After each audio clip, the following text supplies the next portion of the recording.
What is up, my dudes and dudettes and people that don't quite know yet? Welcome to It's Now Gwendolyn, where I am Now Gwendolyn. Today I'm just going to talk about me. It's just me.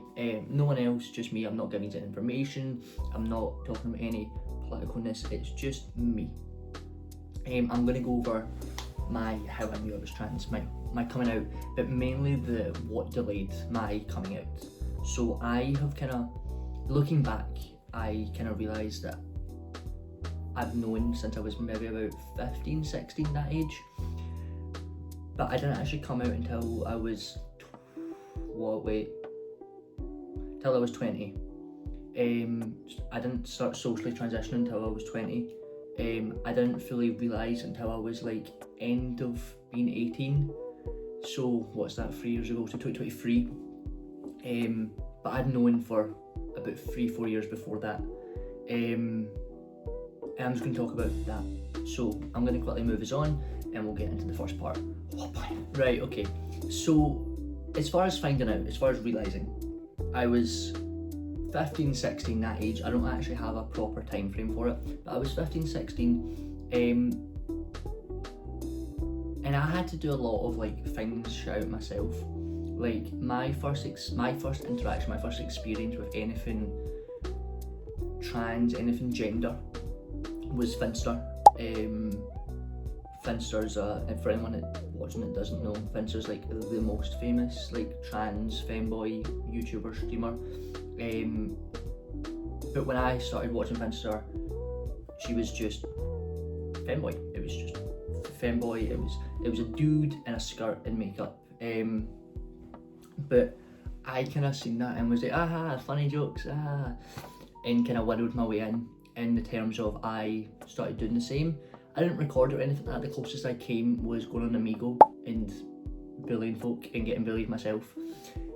Up until that point, I did have experience with the LGBTQ plus community just because I was bisexual. I mean, still am, but I was bisexual, so I knew what being gay was. I knew that not everything was a straight and narrow, but gender, not a fucking clue. Never experienced it. Never heard of it.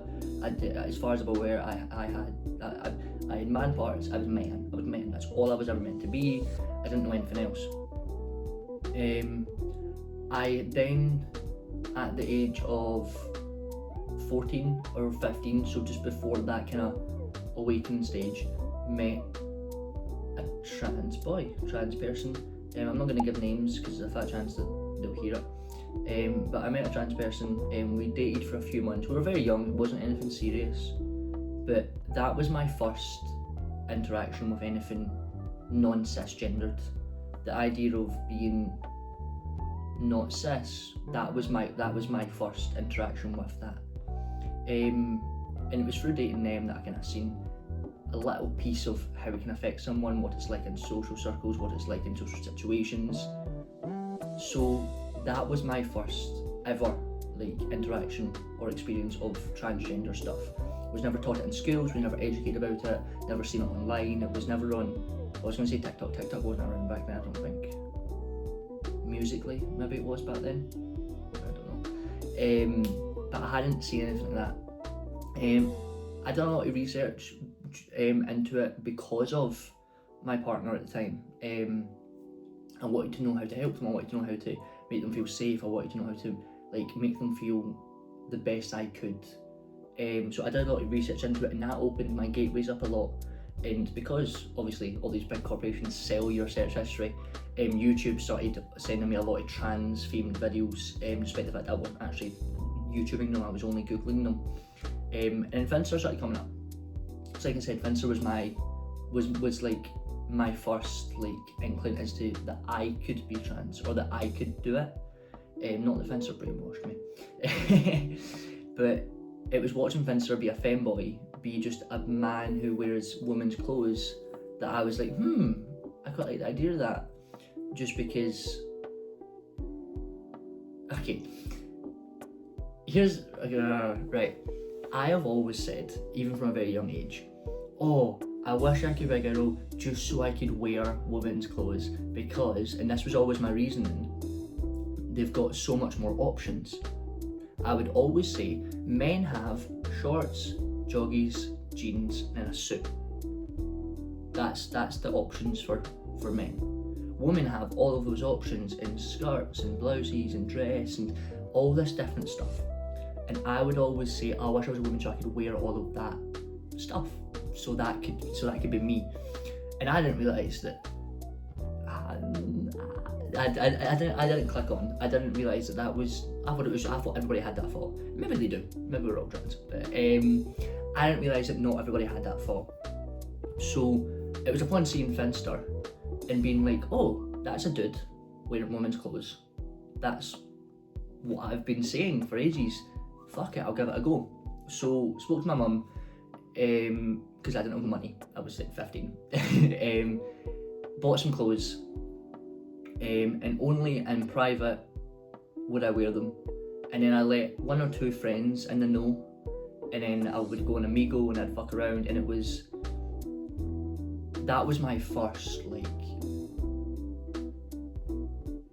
kind of steps into non-cisness. Now I need to state very profusely that Finster did not transition me, neither did my ex-boyfriend. They showing me an option and forcing me to take it are two different things. I just didn't know that option was there. I didn't know it was something someone could be. I never experienced it. So I don't want anybody to look at this and have the takeaway of, oh, but you were transitioned by these people, these transgenders. The transgenders, they're converting us all. We are, but they didn't do that to me. But no, so that was my first kind of steps into it. But then the issue came of I wasn't fully educated on it. I'd never been taught about it, and from what I'd seen a lot online and in person, it was very toxic. If you were trans, to just exist. And I didn't like that idea. I knew how bad it was for me being in an academy, being bi, getting bullied for it, getting slagged for it, having everybody see me as this kind of thing, or all the invasive, terrible questions that nobody wants to get asked. And I only get asked them because I'm different. So I didn't want that. So I kind of convinced myself that it was just a phase. I'd said to myself, I was like, oh no, I was just trying it, and I don't want to do it, and I'd get pure embarrassed by the idea of it, that I used to do it. My parents would make jokes about it, and all lightheartedness, but I would be like, oh, stop it, I don't want it.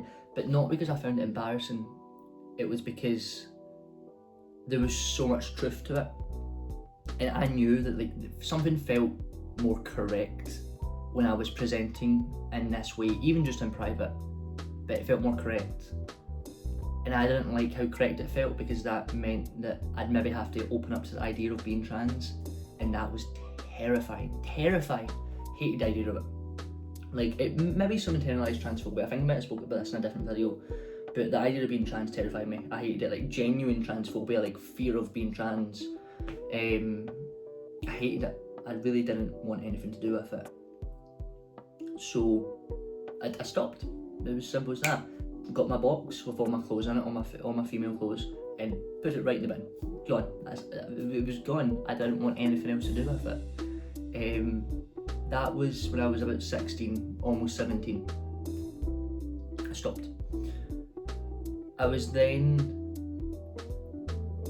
dating my next partner, about a year or two later, again, nameless. And I couldn't help but have a feeling in my head. I couldn't help but notice some things, some jokes that would go a little bit too far, and I would get a little bit too comfortable within them. Videos that I would watch again, and I'd see them, and that kind of I would see myself and I would dislike it. I wasn't a massive fan, but I kept putting it off because, transgender, fuck that, don't want to be one of those transgenders. No, that would be terrible. So I didn't.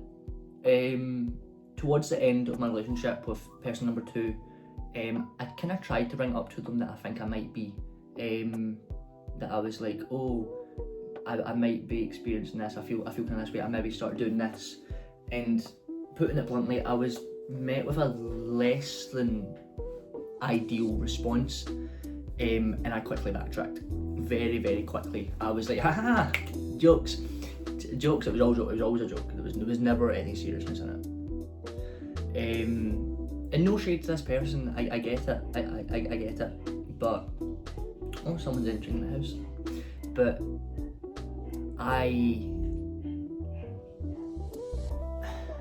that made me, the idea that somebody could respond less than positively scared me again. So again, I fucked away with it. All in the background of this, cross-dressing.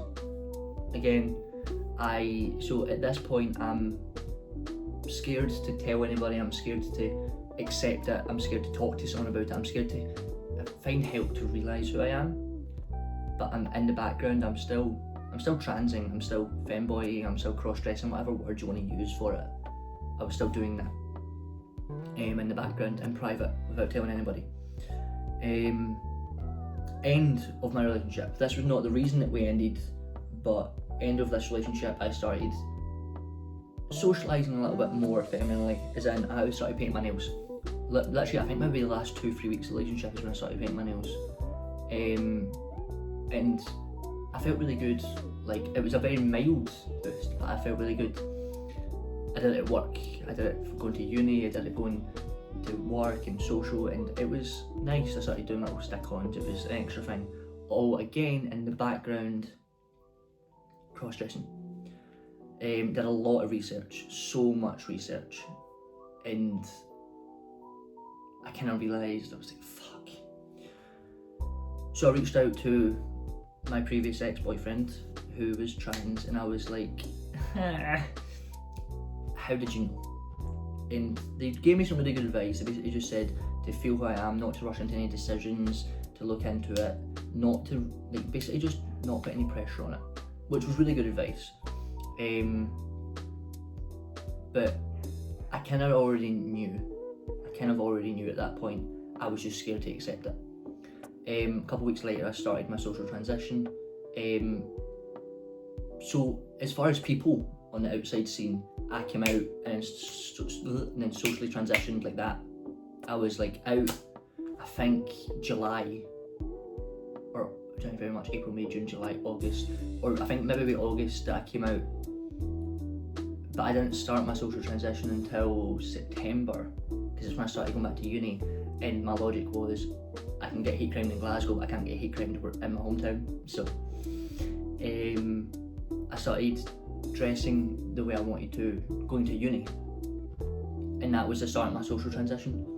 That was when I started saying to people, like, I started maybe introducing myself to new friend groups as Gwen instead of my old name, and I started becoming more focused on the transitioning route.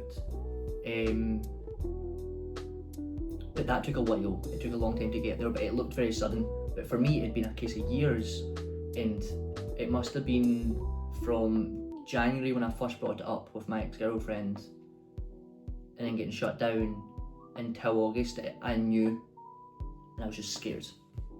Didn't have anybody. And it was terrible. It made me feel really shit, to be honest. But there's not much I could have done. Looking back at it, there's maybe some things I could have done differently, but if I was put in that same situation again, I feel like I would do the same things, because I was scared, and rightfully so. But like I said at the start of the video, the main thing I'm going to focus on is what took me so long, and it's just the stigma, man. It's just the stigma. Like, I'm so happy being the way I am. I fucking look dapper today. I look so good. Look at me. Look. I look so good. And I feel good. And I've not felt this good in a while. A long while. I was scared. I was so scared. Like, even now, walking through Glasgow to get to uni, it's terrifying.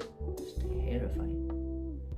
Like, somebody looks at you funny, and my first thought is they're going to try to punch me, they're going to fight me, they're going to say something. I feel like I'm always ready to be so defensive. I feel like I now view everybody as the enemy, whereas beforehand they were just background characters. Whereas now they do feel like a little bit of a threat to me. But it's terrifying, and the stigma kept me from coming out for so long. The fear of being disliked, the fear of losing friends, kept me from coming out for so long. And the reason that I didn't even realise it for the longest time. It's because I was never educated. I was told about Jesus, I was told about Islam, I was taught about all these religions in school. I was never taught about LGBT. I was never taught about what gender could be, what it could mean, how it can affect someone. And I would like to think that had I been taught earlier and had I been informed, maybe I would have realised sooner. But I'm never going to know. It took me meeting a trans person for the first time, dating them, seeing how it affected their life, seeing how tragic it was, seeing how upset they were, looking into it to help them. Sorry, my little brother was shouting at me. So it took me from seeing this trans person and experiencing it for the first time, never having anybody else in that situation, seeing it for the first time, seeing it firsthand, seeing how scary it could look from an outside point of view, not even feeling it myself, to then researching it and learning about it, to then viewing it online and seeing a kind of gateway. Like, I didn't have to be trans, I could just be a femboy, I could just be a cross-dresser, I didn't have to be trans. I found a cheat code, that's what I found, a cheat code. It then took me being scared and terrified and isolated and uneducated and stigmatised for many years before I finally went, I'm a fucking grown up and I feel shit. Let me do something about that. So I started looking into it more, and when I felt a little bit confident, I was cross-dressing again, I felt a little bit more me, tried to tell someone, and immediately backtracked because I was like, fuck, this is scary, don't like this. So again, after that, it took me to come to grips with myself. I wrote a lot of poetry, I did a lot of research, I spoke to a lot of trans people, I was on Reddit fucking constantly. Bad thing to do, don't do it, but I was on Reddit constantly, just talking to people. And then I found out who I was. And we've got a guest. Hi Harrison, remember I said like 2 minutes? I literally knew you were on my phone. What Yeah, are you doing? I'm making a video. Sorry, interruptions, always, constantly, there's never not an interruption. But yeah, so it took from me being terrified and even backtracking at one point, and then having to go back and reset at it, not to then figure out who I am, because at that point I already kind of knew. What I wanted was to figure out if I wanted to be me enough to be scared, essentially. Like, I had a choice, I could either be someone else and appear to be happy, or I could be me and I could actually be happy. But being you is so much scarier, and it's always going to be scarier.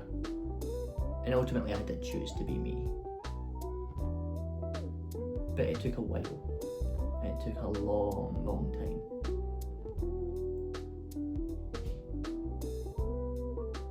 And I just wish I wasn't as scared. But we're here, we're happy, we're thriving. But I am going to end the video. I feel that this has been such a mess. I feel like I've been jumping back and forth. I might need to re-record this, but we'll see. We'll see. This is take number 1. So if this gets posted, this means I've done it, I've cracked it first time. But I feel like I've been jumping back and forth, but I wanted it to feel organic. And that was me talking about it in a way that felt organic to me. But if it doesn't make coherent sense, I will have to re-record it. But regardless, guys, please always remember, be you, be happy, and explore. Bye bye.